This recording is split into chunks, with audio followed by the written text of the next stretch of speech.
안녕하십니까.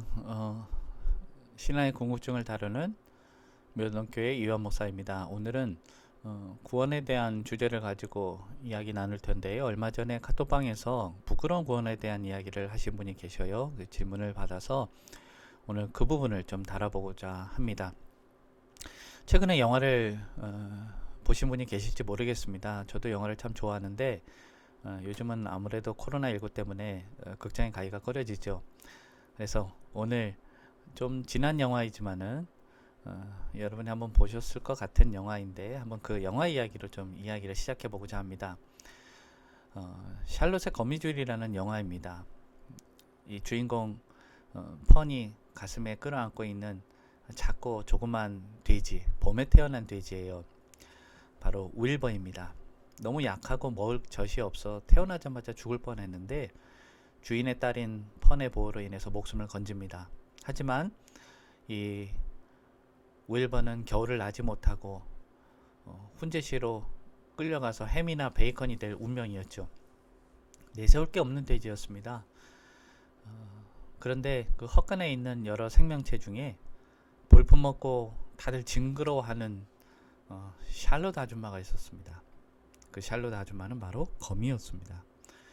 이 거미 샬롯 아줌마만큼은 윌버를 아꼈죠. 그래서 겨울이 와도 햄이나 베이컨이 되지 않게 죽지 않게 할 묘책을 강구하다가 어느 날 밤에 헛간 입구 문에다가 거미줄로 Some Pig라는 글자 모양을 짜 넣었습니다. 이것이 온 동네에 소문이 나고 많은 사람들의 관심을 끌었지만 그러나 몇 번 더 주목을 끌기는 하죠. 테러픽 혹은 레이디언트라는 굉장한 광채나는 돼지라는 단어를 새겨 넣어서 주목을 몇 번 끌기는 했지만 돼지의 운명은 크게 바뀌지를 않았습니다. 어느 날 돼지 품평회가 있었습니다. 그래서 여기에 나가서 1등이 되면 주인이 혹시 그를 살려줄까 해서 여기에 이제 나가게 되는데 그야말로 윌버에게는 마지막 기회였죠. 거미 샬롯은 그런데 마침 만삭의 몸이었습니다. 알을 품고 있었습니다. 그래서 알을 낳다가 기력이 다해서 수명이 얼마 남지 않았음을 직감을 했지만 윌버가 1등을 해야 하기에 그래서 도움을 주기 위해서 따라 나섭니다. 그런데 이 품평의 장소에서 샬롯이 어떤 단어를 새길까? 그동안 테라픽 혹은 레이디언트라는 멋진 단어를 사용했는데 이상하게 자신을 드러내야 할 품평회에서는 나중에 제가 설명을 하겠지만 특별한 단어 험블이라는 단어를 골랐습니다. 겸손합니다. 이 돼지는 겸손합니다. 덕분에 윌버가 조금 주목을 받긴 했지만 역부족이어서 결국 1등이 되지 못하고 다른 크고 튼튼한 돼지가 1등이 되죠. 이제는 어떡합니까? 1등이 안 되었으니까 햄이나 베이컨이 될 운명이었는데 극적으로 주지사의 눈에 띄어서 특별상을 받게 되었고 그제서야 이제 주인이 그가 축복의 돼지임을 인정하게 되지요. 결국은 샬롯은 예상한 대로 그곳에서 알을 낳고 죽게 되었고요. 그래서 윌버와 슬픈 작별을 하게 됩니다. 하지만 샬롯 아줌마의 도움으로 인해서 겨울이 왔지만 윌버는 훈제소로 가지 않고 흰눈을 구경하게 됩니다. 그 이듬해에도 다시 그 이듬해에도 이게 바로 샬롯의 거미줄이라는 영화의 스토리입니다. 근데 이 작품은 구원의 섭리를 우리에게 잘 보여주고 있는 것 같아요. 여러분 인간은 윌버처럼 날 때부터 죽을 운명이죠. 그러나 이 아이를 통해서 헛간으로 옮겨지듯이 우리 또한 성령의 인도하심에 따라서 이웃의 전도 또 다른 방법에 의해서 우리는 예수를 알게 됐습니다.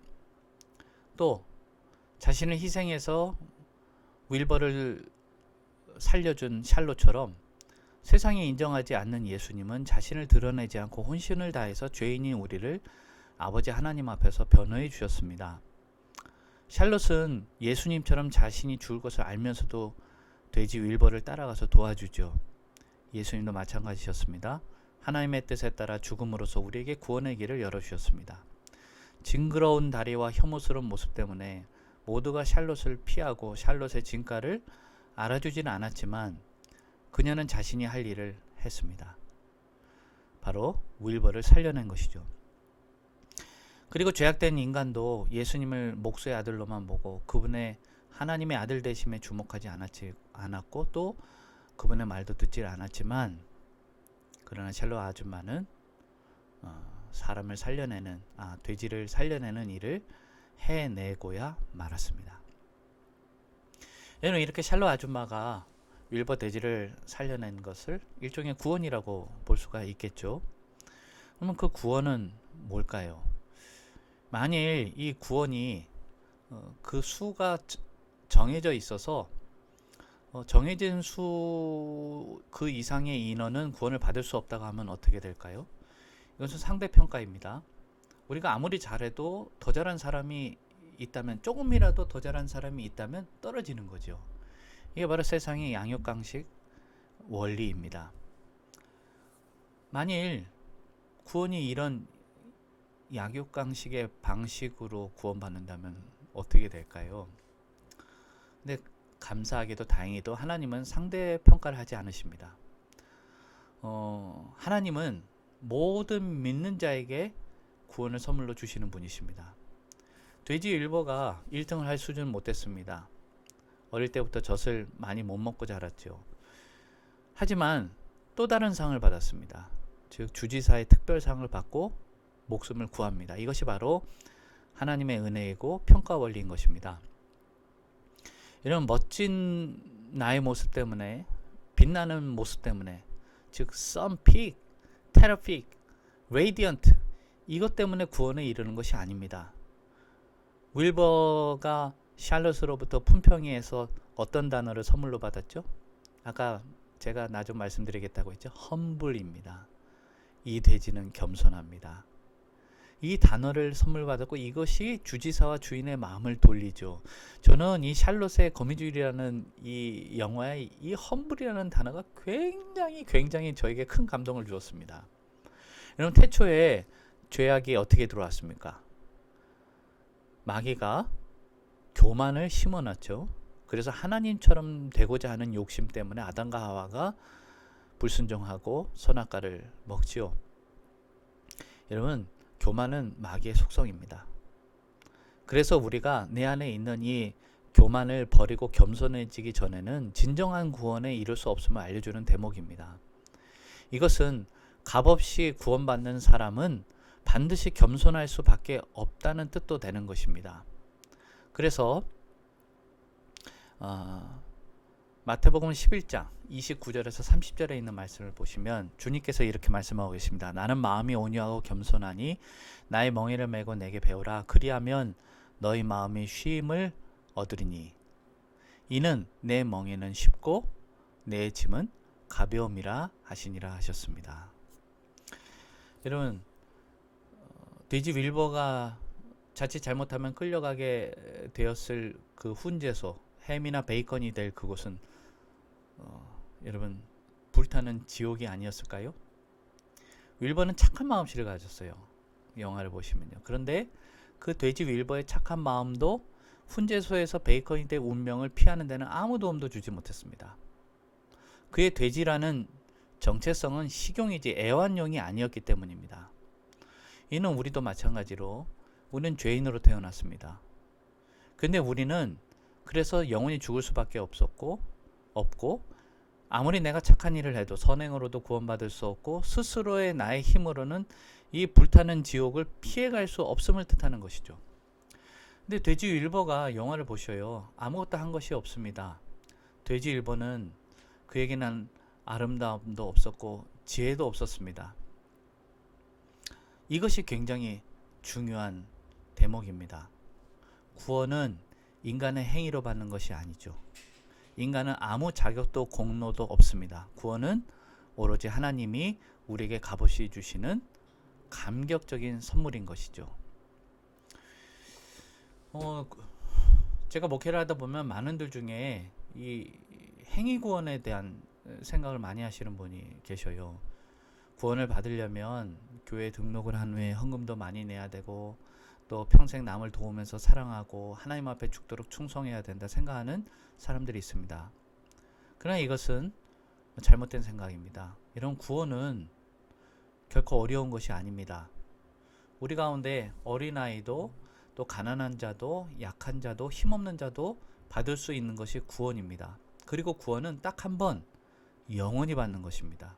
그저 우리가 하나님 앞에서 어린아이처럼 그저 의심 없이 믿고 입술로 고백하면 되는 것이죠.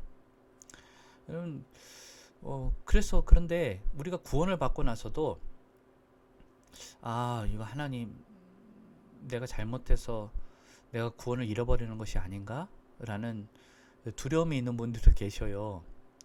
그러나 여러분, 하나님은요 일단 줘놓고 너 하는 거 봐서 라고 말씀하시는 분이 아닙니다. 즉 언제든 빼앗을 준비를 해놨다가 칼자루 이렇게 잡고 사람을 평생 불안에 떨게 하는 분이 아니시라는 말입니다. 사람은 구원받은 이후에도 죄를 지을 수밖에 없는 존재이죠. 그런데 믿은 후에 죄를 짓고 다시 넘어졌다고 해서 하나님의 구원을 빼앗는다는 것은 있을 수 없습니다. 다시 말하지만 하나님께서 사람을 지옥에 보내시는 경우는 오직 하나님의 은혜요 공짜로 주어지는 선물인 이 구원을 거부할 때문입니다. 바로 그때뿐입니다. 아무리 좋은 것이라도 당사자가 거부하면 효력이 없기 때문입니다. 그래서 로마서는 우리가 거듭날 때 옛사람이 죽게 되므로 율법과 결혼 관계가 끝나서 더는 율법의 효력을 행사할 수 없다고 했습니다. 그러므로 새로 거듭난 사람은 예수님과 정혼한 것이고 새로운 계약 관계가 시작되는 것이죠. 그 이후에도 죄를 짓는 이유는 우리가 육체를 입고 있기 때문에 옛 몸이 아직도 죄의 법에 지배를 받기 때문입니다. 그러나 그것이 새로운 계약 관계에 영향을 미치질 못합니다. 다만 우리는 육체를 다스려서 성품을 변화시키는 성령의 열매를 맺을 의무가 있는 것이죠. 그럴 의지나 양심의 울림조차 오랫동안 없는 사람은 진정으로 거듭난 것이 아닙니다. 구원의 확신을 가지고 믿으면 그것이 우리의 의의가 됩니다. 구원의 확신은 내 안에서 나오는 것이 아니라 하나님에게서 오는 것이기 때문에 내 결심이 아니라 하나님께서 내게 주신 하나님의 말씀, 곧 믿으면 의롭다 여겨주신다는 그 말씀을 내가 신뢰하는 것이 구원을 위한 가장 굳건한 보장이 되는 것입니다. 사람이 아무리 굳세게 믿어도 그런 믿음의 강도보다 중요한 것이 무엇일까요? 믿음의 대상입니다. 아주 믿음이 튼튼하느냐가 아니라 더 중요한 것은 본질은 내가 무엇을 믿느냐입니다. 눈 덮인 살얼음을 두툼한 얼음으로 철석같이 믿는 사람과 두툼한 얼음이 살얼음이 아닐까 하고 걱정하는 사람 중에 누가 더 안전할까요? 내가 원하는 것이나 희망사항은 중요하지 않고 여러분 정답이 중요합니다. 오늘날 많은 크리스천이 강한 믿음을 얻기 위해서 노력합니다. 물론 시간이 갈수록 점점 자라고 강해지는 믿음도 중요하지만 그보다도 앞서서 정확한 믿음의 대상인 하나님을 아는 것이 먼저 순서이죠.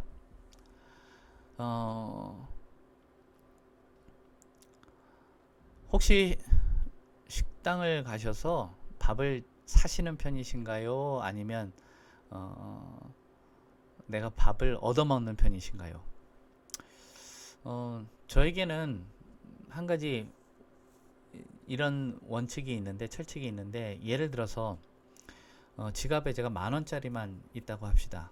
아니요, 딱 50,000원 있다고 합시다. 그런데 밥을 제가 샀는데 밥값이 45,500원이 나왔어요. 근데 마침 옆에서 어떤 사람이 이제 밥 얻어먹었으니까 좀 미안해서인지 주머니에 이제 500원 있어서 저한테 500원을 건넸다고 합시다. 그러면 저는 그 500원을 받을까요? 안 받을까요? 저는 500원을 안 받습니다. 이유가 뭐냐? 제가 아예 얻어먹으면 얻어먹었지 살 때는 확실히 사는 게 더 낫다는 거예요. 만일 제가 그 건네준 500원을 받으면 저는 혼자 사는 게 아니죠. 엄밀히 말하면 저는 4만원을 밥값에 4만원을 냈고 한 사람이 500원을 내서 두 사람이 밥값을 낸 것이죠. 이 부분을 제가 말씀드리는 이유는 은혜를 좀 설명하고자 하는 것입니다. 온전히 주시는 것이 하나님의 은혜입니다. 그리고 그 온전히 주시는 은혜로 우리가 구원을 받았어요. 제가 이 구원이 바깥으로 해결이 될 게 아니죠. 여러분, 하나님께서 주신 그 은혜로 주신 그 구원은 제가 500원을 보태겠습니까? 1000원을 보태겠습니까? 여러분, 사람과 사람 사이에도 마찬가지죠. 나를 어떤 이가 생명을 구원해 줬습니다. 제가 그에게 얼마를 준들 그게 적당하다고 하겠습니까? 또 제가 숨을 마시고 있습니다. 공기를 마신 값을 내는 사람이 있나요? 부모님이 길러주신 것에 값을 매기는 사람이 있나요? 이처럼 하나님의 구원의 은혜는 너무도 커서 결코 값을 매기거나 지불할 수도 없기 때문에 하나님은 아예 처음부터 요구하시지도 않는 것입니다. 이런 세상 속에도 용서할 수 없는 죄가 있습니다. 좀 있으면 조두순이 출소를 한다고 하는데 그래서 이야기들이 많죠. 저도 그 기사를 보면서 목사이지만 정말 이 사람의 죄가 용서함 받을 수 있겠는가라는 생각을 한 적이 있습니다. 다른 사람의 자식을 그렇게 영원히 씻을 수 없는 아픔을 주어 놓고선 그에게 아무리 많은 황금을 준다고 한들 그게 값이 되겠습니까? 살인을 했다 합시다. 강도짓을 했다 합시다. 인신매매를 했다고 합시다. 조두순처럼 남에게 영원히 씻을 수 없는 상처를 줬다고 합시다. 여러분, 용서하는 쪽에서 공짜로 주지 않으면 결코 값을 치를 수 없는 일들이 있습니다. 이런 일에 여러분 얼마면 돼? 라고 묻는 것처럼 뻔뻔한 일이 어디 있겠습니까? 먼저 진심으로 용서를 구하고 나서 상대방이 용서해 주면 그 뒤에 돈이든 봉사든 감사의 선물을 내놓는 것이죠. 이것이 사람 간에도 올바른 순서입니다. 마찬가지로 구원도 조건 없이 감사히 받는 것입니다. 선행과 같은 행위는 구원 후에 내가 마땅히 실천해야 될 것이죠.